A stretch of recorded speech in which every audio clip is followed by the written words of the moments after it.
Hello दोस्तों, welcome to my channel study live with Raunak. कैसे हैं आप सब? मैं उम्मीद करती हूँ आप सब स्वस्थ मस्त और ज़बरदस्त होंगे। तो डेली करंट अफेयर सीरीज में आज हम शुरुआत करेंगे 5 जनवरी 2024 के महत्वपूर्ण करंट अफेयर के क्वेश्चन के बारे में। जितने भी आज के करंट अफेयर के क्वेश्चन बन सकते हैं उन सभी को हम सॉल्व करेंगे। साथ ही साथ प्रत्येक क्वेश्चन से जुड़े जो महत्वपूर्ण बिंदु होते हैं उन पर भी चर्चा करेंगे। तो वीडियो को शुरुआत करने से पहले एक छोटी सी रिक्वेस्ट है मेरी आपसे। चैनल पे आप नए हैं, अभी तक आपने चैनल को सब्सक्राइब नहीं किया है तो प्लीज़ चैनल को सब्सक्राइब कर लीजिए और बेल आइकन को दबा दीजिए जिससे आपको वीडियो की नोटिफिकेशन है टाइम से मिल जाए। तो चलिए शुरुआत करेंगे। पहला प्रश्न है आज का, भारतीय नौसेना स्टाफ के उप प्रमुख के रूप में किसे नियुक्त किया गया है? कृष्णा स्वामीनाथन, दिनेश के त्रिपाठी, संजय जसजीत सिंह या किरण देशमुख? तो आपका राइट आंसर है यहाँ पर ऑप्शन नंबर बी, दिनेश के त्रिपाठी को भारतीय नौसेना स्टाफ के उप प्रमुख के रूप में चुना गया है। महत्वपूर्ण बिंदु देखेंगे।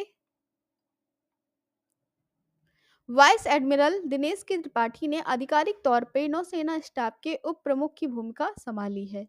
इससे पहले वे पश्चिमी नौसेना कमान के flag officer commanding in chief के रूप में कार्यरत थे। वाइस एडमिरल त्रिपाठी 1 जुलाई 1985 को भारतीय नौसेना में शामिल हुए थे। कब शामिल हुए हैं ये? 1 जुलाई 1985 को भारतीय नौसेना में शामिल हुए थे।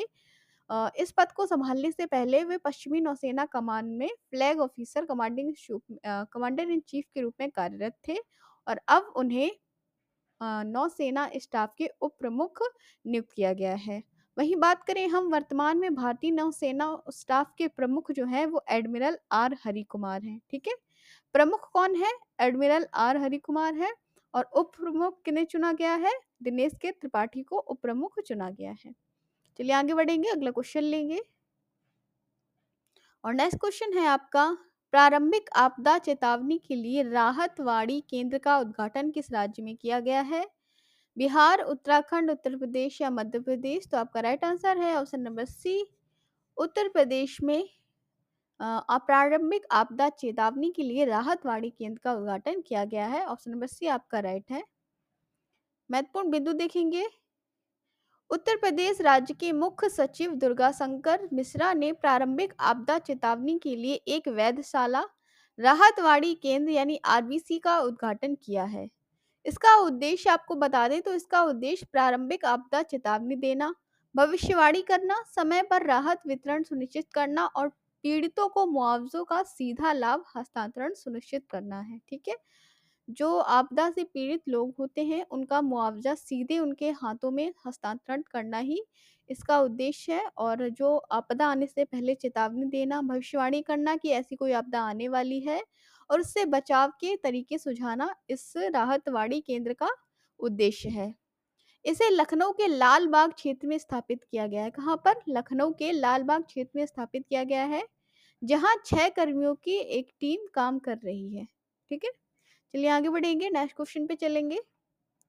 नेक्स्ट क्वेश्चन है आपका, किसे हाल ही में सुप्रीम कोर्ट कानूनी सेवा समिति का अध्यक्ष नियुक्त किया गया है?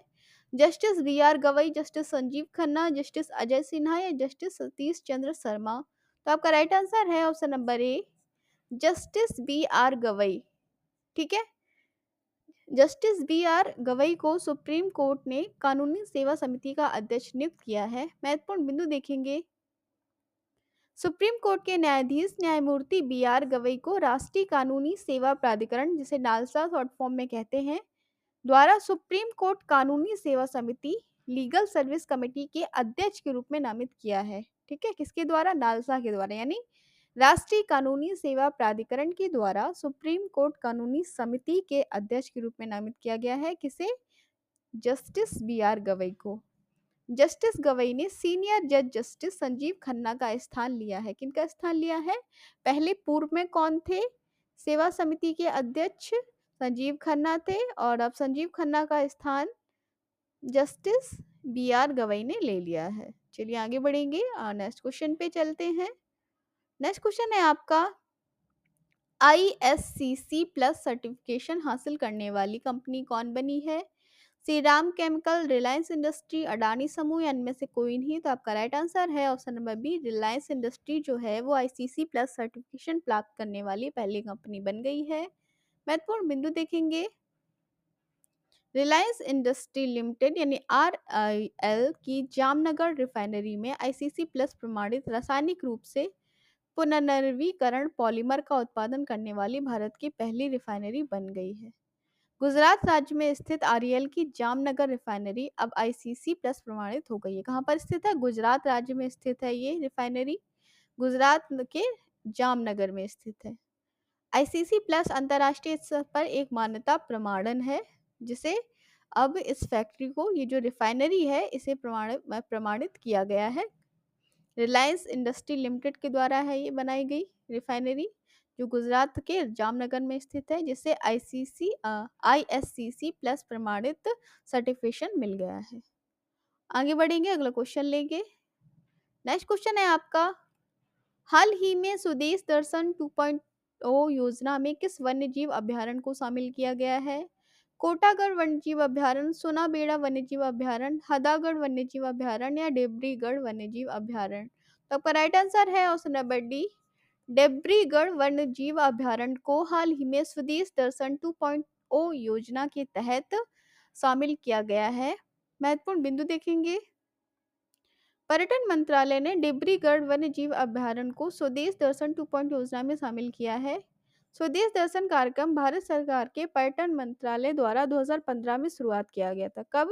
क्वेश्चन मार्क बन सकता है कि पर्यटन मंत्रालय द्वारा स्वदेश दर्शन कार्यक्रम की शुरुआत कब की गई थी? तो 2015 में शुरुआत की गई थी, जो 100% केंद्रीय फंड योजना है। डिब्रूगढ़ वन्यजीव अभयारण्य बता दें तो ये उड़ीसा के बरगढ़ जिले में हीराकुंड बांध नदी के पास स्थित है। ठीक है, हीराकुंड बांध यानी महानदी के पास स्थित है, उड़ीसा के बरगढ़ जिले में। ठीक है, डिब्रूगढ़ जो वन्यजीव अभयारण्य है वो उड़ीसा के बरगढ़ जिले में हीराकुंड बांध पर और महानदी के पास स्थित है। चलिए आगे बढ़ेंगे, अगला क्वेश्चन लेंगे। अगला क्वेश्चन है आपका, हिमाचल प्रदेश के मुख्यमंत्री ने किस शहर में 5 दिवसीय विंटर कार्निवाल का उद्घाटन किया है? मनाली, कसोल, शिमला या बद्दी? तो आपका राइट आंसर है ऑप्शन नंबर ए, मनाली। ठीक है, हिमाचल प्रदेश के मुख्यमंत्री सुखविंदर सिंह सुक्खू के द्वारा मनाली में 5 दिवसीय विंटर कार्निवाल का उद्घाटन किया गया है। ऑप्शन नंबर ए आपका राइट है। महत्वपूर्ण बिंदु देखेंगे। हिमाचल प्रदेश के मुख्यमंत्री सुखविंदर सिंह सुक्खू ने मनाली में 5 दिवसीय कार्निवल का उद्घाटन किया। उन्होंने 5 दिवसीय उत्सव के मंच मनु रंगशाला में सांस्कृतिक कार्यक्रम का भी उद्घाटन किया। कार्निवाल में विभिन्न राज्यों के 25 सांस्कृतिक समूहों की प्रस्तुतियां होंगी। ठीक है, चलिए आगे बढ़ेंगे, अगला क्वेश्चन लेंगे। नेक्स्ट क्वेश्चन है आपका, रक्षा मंत्रालय ने सैन्य उपकरणों की खरीद के लिए कितने करोड़ रुपए के अनुबंध पर हस्ताक्षर किए हैं? 302 करोड़ रुपए, 402 करोड़ रुपए, 602 करोड़ रुपए या 802 करोड़ रुपए? तो आपका राइट आंसर है यहाँ पर ऑप्शन नंबर डी, 802 करोड़ रुपए। रक्षा मंत्रालय ने सैन्य उपकरणों की खरीद के लिए लगभग 802 करोड़ रुपए के अनुबंध पर हस्ताक्षर किए हैं। महत्वपूर्ण बिंदु देखेंगे। रक्षा मंत्रालय ने सैन्य उपकरणों की खरीद के लिए 802 करोड़ रुपए के अनुबंध पर हस्ताक्षर किए।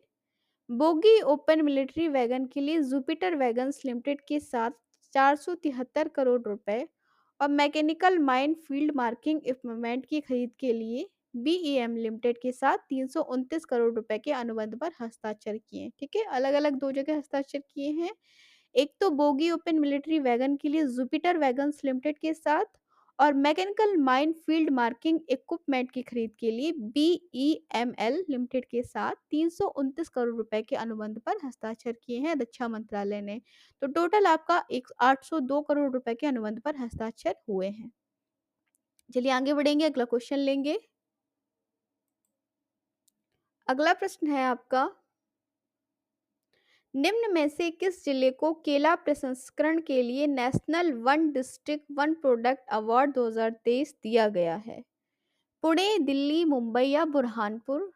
तो आपका राइट आंसर है केला प्रसंस्करण के लिए national one district one product award 2023 जो है वो दिया गया है। ऑप्शन नंबर डी राइट हो जाएगा, बुरहानपुर को। किसे दिया गया है? बुरहानपुर को केला प्रसंस्करण के लिए national one district one product award 2023 दिया गया है। ऑप्शन नंबर डी आपका यहाँ पर राइट बन रहा है। चलिए आगे बढ़ेंगे, अगला प्रश्न लेंगे।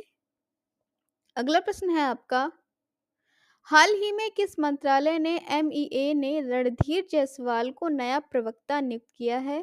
शिक्षा मंत्रालय, जनजातीय मंत्रालय, विज्ञान मंत्रालय या भारतीय विदेश मंत्रालय? तो राइट आंसर है यहाँ पे ऑप्शन नंबर डी, भारतीय विदेश मंत्रालय ने एमईए ने रणधीर जायसवाल को नया प्रवक्ता नियुक्त किया है। महत्वपूर्ण बिंदु देखेंगे, विदेश मंत्रालय के नए प्रवक्ता बनाए गए 1998 बैच के आईएफएस अधिकारी रणधीर जायसवाल अभी तक न्यूयॉर्क में भारत के महावाणिज्य दूत थे। ठीक है, अभी तक उनका क्या चल रहा था, वो न्यूयॉर्क में भारत के महावाणिज्य दूत थे और अब उन्हें नए प्रवक्ता बनाया गया है विदेश मंत्रालय का। उन्होंने वर्तमान प्रवक्ता अरिंदम बागची का स्थान ग्रहण किया है। ठीक है, पूर्व कौन थे आपके प्रवक्ता विदेश मंत्रालय के? अरिंदम बागची थे, जिनका स्थान रणधीर जायसवाल ने ग्रहण कर लिया है। बागची को संयुक्त राष्ट्र में भारत का स्थायी प्रतिनिधि ऐसे वक्त में नियुक्त किया गया है जब देश तमाम मामलों में विश्व को दिशा दे रहा है। ठीक है, चलिए आगे बढ़ेंगे, अगला क्वेश्चन लेंगे। नेक्स्ट क्वेश्चन है आपका, हाल ही में डीआरडीओ ने कब अपना 66वां स्थापना दिवस मनाया है? 2 जनवरी, 1 जनवरी, 31 दिसंबर या 3 जनवरी? तो आपका राइट आंसर है, डीआरडीओ ने अपना 66वां स्थापना दिवस जो है वो 1 जनवरी को मनाया है। डीआरडीओ की स्थापना की बात करें तो 1958 में इसकी स्थापना हुई थी। ठीक है, डीआरडीओ का काम है आपका रक्षा मंत्रालय के जैसा ही है, ये रक्षा की विभिन्न तकनीकों को सुझाता है डीआरडीओ। तो 1 जनवरी को इसने अपना 66वां स्थापना दिवस मनाया है। स्थापना इसकी 1958 में हुई थी।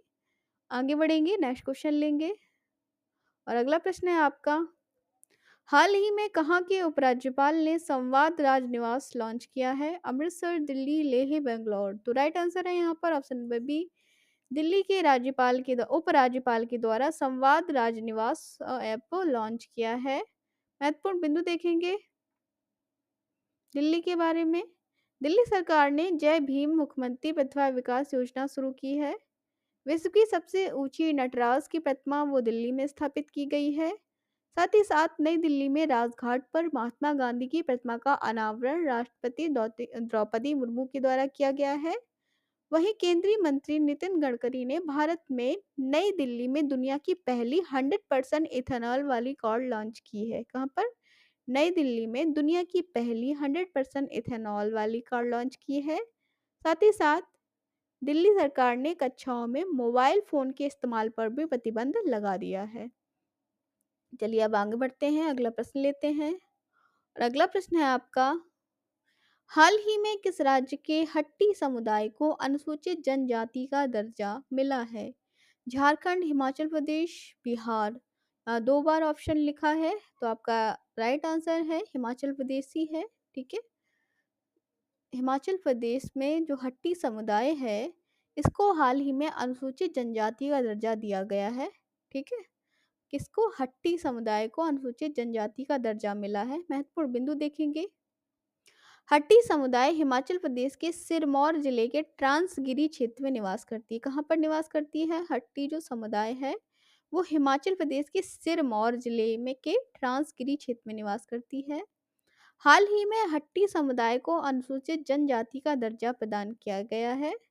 इस संदर्भ में हिमाचल प्रदेश सरकार ने एक अधिसूचना भी जारी कर दी है। ठीक है, अब अनुसूचित जनजाति का रूप किसे दिया है? हट्टी समुदाय को एसटी यानी अनुसूचित जनजाति का दर्जा प्रदान किया है। हिमाचल प्रदेश की है ये, हिमाचल प्रदेश सरकार द्वारा ऐसा अधिसूचना में जारी करके बताया गया है। तो ये थे 5 जनवरी 2024 के महत्वपूर्ण करंट अफेयर के क्वेश्चंस। सभी क्वेश्चंस जो हैं वो बहुत ही इंपॉर्टेंट हैं। करंट अफेयर्स जो है प्रत्येक एग्जाम में आपसे 1 या 2 आराम से पूछ लिए जाते हैं क्वेश्चन। करंट अफेयर जब अभी बहुत सारे एग्जाम आपके साथ ही साथ लगे हैं, तो डेली करंट अफेयर आप देखिए और अपने जो आने वाले एग्जाम हैं उनको सरल बनाइए। ठीक है, तो हम मिलेंगे फिर से आपसे एक नई वीडियो के साथ। तब तक के लिए नमस्कार, take care and good bye.